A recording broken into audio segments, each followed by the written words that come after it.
화면을 하나 좀 띄워주시겠어요? 네. 글씨가 안 보이네요. 네. 어려운 일 당할 때라는 시인데요. 글씨가 잘 안 보이죠, 그죠? 네. 저도 여기서 보니까 잘 안 보이네요. 그래서 나중에 한번 또 기회 되면 말씀드릴게요. 여러분들은 그 어려움을 당한 적이 언제입니까? 뭐 이렇게 머릿속으로 생각해 보면 어려운 일 당할 일이 많이 있겠죠. 누구나 다 어려움을 당할 수 있으니까요. 저도 이 말씀을 준비하면서 내가 어려움을 당할 때가 언제였을까 여러 가지 생각들이 나더라고요. 근데 그 가운데서도 하나가 있다면 작년에 저희 어머니가 또 하늘나라 가실 때가 또 기억이 많이 납니다. 우리 장로님 또 장례식에 가보니까 권사님의 영정사진을 보면서 권사님도 참 믿음으로 사신 분이었다라는 것을 또 느낄 수가 있었고, 또 장로님께서 또 이렇게 어머니께서 이렇게 나누기를 좋아하시는 분이셨다라는 그 말씀을 들으니까 저도 마음으로 좀 찡했습니다. 저는 어머니가 돌아가시고요. 살아 계셨나? 아직도 살아 계신가? 근데 저희 형님은 어머니랑 30년, 40년을 모시고 사셨으니까요. 근데 어머니 방에서 늘 함께 또 어머니 방 또 같이 함께 사셨기 때문에 어머니가 이제 돌아가시고 우울증이 오셨어요. 네. 왜냐하면 같이 그렇게 일평반년을 같이 사셨는데 그 장례식 이후에 어머니가 보이지 않으니까. 저도 기억이 나는 것은 아산병원에 갈 때요. 예전에 어머니를 모시고 새 차를 뽑아서 아산병원 가는데 어머니 대변을 절제를 못 하세요. 그래서 이제 중간중간 급하실 때마다 그냥 이렇게 기저귀를 차시고 그러고 다니셨는데, 기저귀를 마침 이렇게 안 차셨는데 차 시트에 새 차인데 거기 대변을 이렇게 넣으셨어요. 병원에 가기도 전에. 그래서 제가 어머니도 걱정이 됐지만 솔직히 새 차잖아요. 제 차가 더 걱정이 되더라고요. 약간 짜증이 났었거든요. 그 병원에 진료를 받고 이제 어머니는 늘 교회에서 이제 철야를 하세요. 그냥 교회에서 주무세요, 늘. 근데 교회 모셔다 드리고 집에 가는데 차에 핸드폰을 놓으신 거예요. 그 핸드폰을 다시 갖다 주려고 교회 지하실에 갔는데 찬송가가 들리는 거예요. 근데 그 찬송가가 왜 이렇게 제 마음에 이렇게 눈물이 나던지, 그러면서 하루 동안에 있었던 일에 대해서 너무 죄송스럽더라고요. 그 찬송가는 여러분들이 잘 아는 지금까지 지내온 거 주의 크신 은혜라. 네, 그냥 지금까지 지내온 게 주님의 크신 은혜였대요. 그러면서 저를 위해서 그렇게 기도하는 그 모습을 생각하니 이 새 차가 뭐라고, 이 카시트에 조금 그 묻은 게 뭐라고, 왜 그랬을까라는, 그래서 혼자 차 안에서 좀 이렇게 많이 울다가 이렇게 왔던 기억이 납니다. 오늘 본문을 보면요, 요셉이요, 하나님의 법대로 살고자 그렇게 열심히 또 그렇게 노력하며 살았습니다. 그런데 이 요셉에게도 고난이 없었을까요? 요셉에게도 고난이 있었어요. 요셉은요, 깨끗한 양심 하나 붙잡고 그렇게 살아온 사람이에요. 그가 도덕적으로 의심을 받고 버림받았다. 얼마나 기가 차겠습니까? 정말 억울하겠죠. 그랬을 것 같아요. 하나님 왜 그러십니까? 하나님 왜 그러십니까? 아니, 하나님 당신이 계시다면 나에게 어떻게 이런 일이 있을 수 있겠습니까? 왜 이런 어려움이 하나님의 뜻대로 살아가려는 사람에게, 저에게 이런 아픔이 있을 수 있겠습니까? 그런데 가만히 보면요. 하나님이 왜 그렇게 어려움을 허락하실까?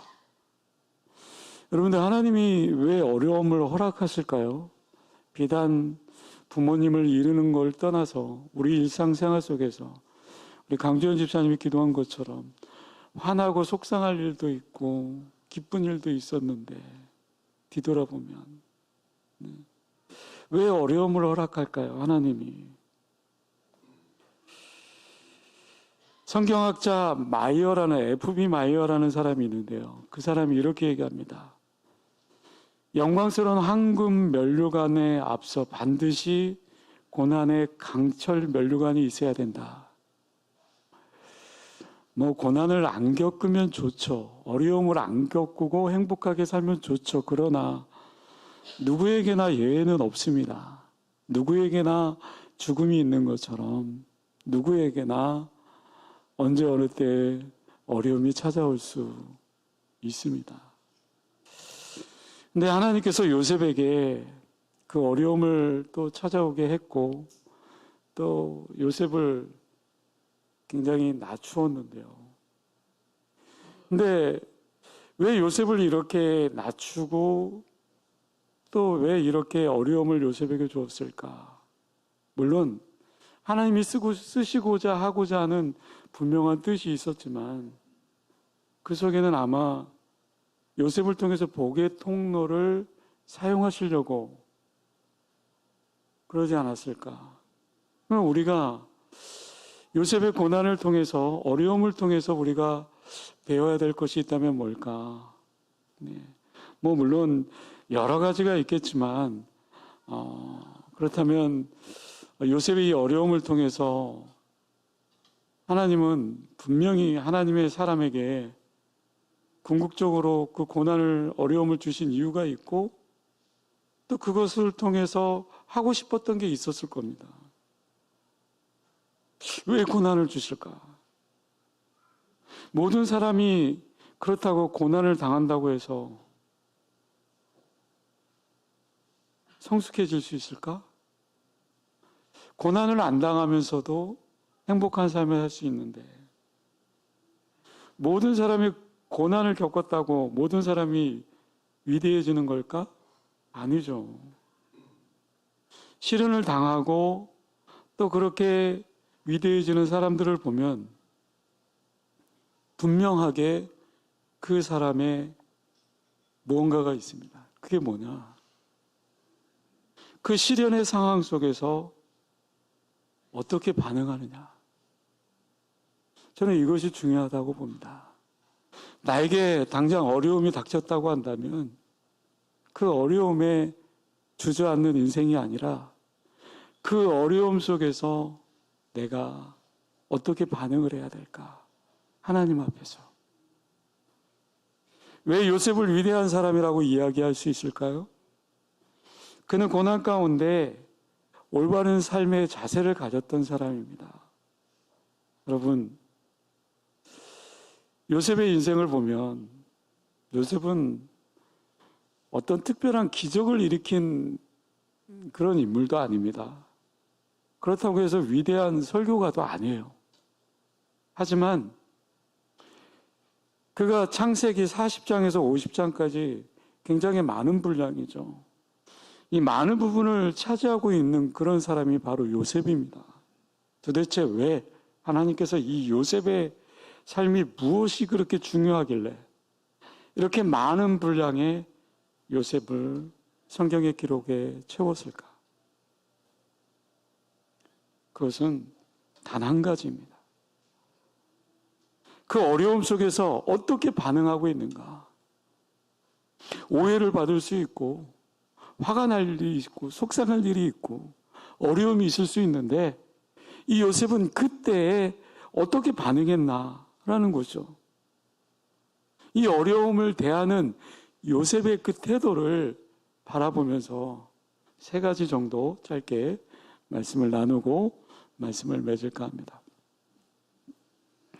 첫 번째로 요셉은요, 이 어려움을 당했을 때 오늘 본문에 불평하거나 원망하지 않았습니다. 여러분, 이 어려움 속에서, 고난 속에서 가장 불행해지는 사람이 있습니다.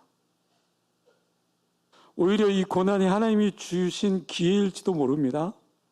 그렇지만 그 고난을 선용하지 못하고 헛되이 보내는 사람이 있죠. 시간이 지나면요, 이 고난은 분명히 사라집니다. 하지만 이 고난을 선용하지 못하면 이것이 기회가 되어질 수 없다라는 거죠. 그저 그 고난이 헛고생만 하고 마는 사람이 되고 말 것입니다. 여러분, 하나님은 우리를 정말 죽이기 위해서 고난을 주시는 걸까요? 어려움을 주시는 걸까요? 그분은 우리를 살리기 위해서 죽기까지, 우리의 죄를 용서하기 위해서 십자가에서 죽기까지 우리를 너무나 사랑하시는 분이 예수님인데 예수님께서 우리를 죽이려고 고난을 주실까? 때로는 어떤 사람들은요, 이 어려움을 범죄로 사용하기도 합니다. 그리고 결국 그것 때문에 망하게 되고요. 바라기는요, 이 고난이, 이 어려움이 나에게 불평과 원망으로 다가오지 않기를 주님의 이름으로 간절히 소원합니다.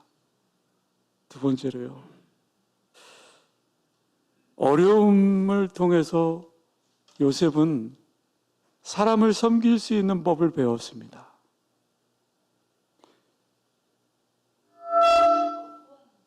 오늘 본문 말씀에 보면 시대장이 4절 말씀에 보면 시대장이 요셉으로 그들에게 수종하게 하며 요셉이 그들을 섬겼더라. 그들이 갇힌 지 수일이라. 섬기는 사람의 그 훈련이 되어 있는 사람이 하나님이 쓰실 수 있는 사람입니다. 어떤 지도력이 뛰어나고 능력이 뛰어난다고 그 사람이 정말 과연 하나님 앞에 귀하게 쓰실 수 있는 분일까? 저는 가끔 이렇게 봐요. 저희 동기 목사님들 이렇게 예전에 부교육자 시절에 같이 이렇게 사역을 하다 보면, 야, 저 목사님은 나중에 어떻게 담임 목사님이 돼서 어떻게 성도님들을 이끌어갈 수 있을까? 근데요, 지금 와서 보면 그건 제 착각이었어요. 똑똑하다고? 잘나다고? 능력이 뛰어나다고? 아니요. 오히려 부족하고 연약해도요, 더 큰 교회, 그 교회를 또 이렇게 이끌어가는 모습을 보면서, 야, 내가 생각했던 거는 참 교만이었구나. 하나님이 쓰시는 지도력의 사람은 저는 그렇게 생각해요. 다른 사람을 섬길 수 있는 삶. 감옥에 들어와 있는 죄수들을 섬기는 일이 작은 일입니까? 결코 작은 일이 아닐 겁니다. 물론 작다고 하면 작을 수도 있겠죠. 그런데 그 일에 충성된 사람을 하나님은 쓰셨잖아요. 여러분, 때로는 작게 여겨지고 하찮게 여겨지는 일들이 사역 가운데 있을 수 있습니다. 그러나 그런 것들을 섬김에 오히려 더 하나님 앞에 귀하게 영광 올려드리고 쓰임받을 수 있는 거겠죠. 바라기는 정말 하나님 앞에 작은 일, 또 부족한 일, 그 모든 일들에 대해서 정말 하나님 앞에 귀하게 쓰임받는 인생이 될 수 있길 바랍니다. 마지막으로 가장 중요한 것이 있습니다. 그것은요, 요셉이 그 어려움 속에서 하나님을 인정하며 살았다라는 거예요. 하나님을 인정했다. 8절 말씀해 보면 그들이 그에게 이르되 우리가 꿈을 꾸었으나 이를 해석할 자가 없도다. 요셉이 그들에게 이르되 해석은 하나님께 있지 아니하나이까. 하나건대 내게 고하소서. 하나님께 있지 않냐나이까. 이 문구만 봐도 요셉이 얼마나 하나님을 인정하며 살았는가. 요셉은요, 하나님의 의도대로 제대로 훈련받고 있는 거예요. 하나님을 인정하고 또 그분에게 희망을 두고 살아가고 있는 겁니다. 그냥 하나님이 사용하시는 놀라운 하나님의 구원을 이루는 자가 되었습니다. 어려운 일 당할 수 있습니다. 어려운 일 겪고 있는 분도 있을 수 있습니다. 그런데 우리가 그 어려운 가운데서 우리의 시선이 어디에 있느냐? 하나님께 있느냐? 세상에 있느냐? 요셉과 같이 옳은 일을 행함에 있어서도요, 어려움이 찾아옵니다. 그렇잖아요. 때로는 사람들에게 따돌림을 당할 수도 있고 경제적으로도 큰 손실을 볼 수도 있습니다. 어디에도 어두운 뿐이고 빛이 없다라고 여겨질 때도 있습니다. 그러나 분명한 것은 하나님이 고난을 주실 때는, 어려움을 주실 때는 그것을 통해서 하나님이 원하시고자 하는 분명한 뜻이 있을 줄로 믿습니다. 때로는 낮은 자리에서 낮은 자의 그 삶의 아픔과 그 괴로움, 또 외로움, 힘겨움, 그런 것들을 또 겪고 훈련시키기 위한 하나님의 놀라우신 뜻이 있지 않을까. 때로는 사람을 의지할 수 있어요. 그러나 사람을 의지하다 보면 어떻습니까? 네, 실망뿐이죠. 불평하거나 원망함으로 하나님 앞에 범죄자가 되어질 수도 있습니다. 마지막 한 구절 보면 39장 23절 말씀인데요. 전옥은 그의 손에 맡긴 것을 무엇이든지 돌아보지 아니하셨으니 이는 여호와께서 요셉과 함께 하십니다. 여호와께서 그의 범사에 형통케 하셨더라. 네. 정말 이 구절을 보면서 굉장히 제가 놀랐습니다. 형통케 하셨다. 여러분, 감옥에 있는데 형통이라는 단어가 어울립니까? 어떻게 감옥에 갇혀서 모든 것을 잃은 요셉에게 형통이라는 이 단어가 쓰여질 수 있습니까? 형통이라는 단어 무슨 이미지가 떠오릅니까? 아무런 문제가 없다. 아무런 어려움이 없다. 형통하다. 인생이 순풍처럼 잘 진행되고 그냥 무사히 다 잘 넘겨갈 수 있다. 나를 둘러싼 모든 환경이 내 소원대로 다 이루어지고 있다. 여러분, 이것이 형통의 이미지 아닙니까? 그런데 이 요셉에게 하나님 무엇라고 표현하고 있습니까? 형통한 삶을 살았다. 요셉이 형통한 삶을 살았습니까? 근데 여기서 말하는 형통이라는 것은 나를 둘러싼 환경이 내가 원하는 대로 되는 겁니까? 아니요. 분명히 그건 아닙니다. 이 본문에서 말하고 있는 이 형통이라는 이 단어는요, 억울한 일을 당하기는 해도, 때로는 실패를 하기는 해도, 괴로운 환경 가운데 놓여 있기는 해도, 하지만 내가 믿음으로 올바르게 반응하고 하나님의 뜻대로 살았다. 아마도 세상은 그런 우리를 망하게 된 사람, 실패한 사람, 그렇게 부를지 모릅니다. 하지만 하나님의 눈은, 이 형통이라는 이 단어는 하나님의 눈에 보기에 정말 출세했다, 성공했다, 그게 형통이 아닙니다. 하나님 앞에 어떻게 반응하고 살았는가? 하나님의 눈은 우리에게 뭐라고 말하고 있습니까? 우리에게, 저와 여러분들에게 너는 형통한 자야. 너는 형통한 자야. 너가 비록 정말 실패의 구렁텅이에 빠져 있긴 하지만 너는 실패자가 아니라 형통한 자야. 여러분들은 형통한 자입니까? 여러분들은 형통한 자입니까? 네. 아멘 소리가 작네요.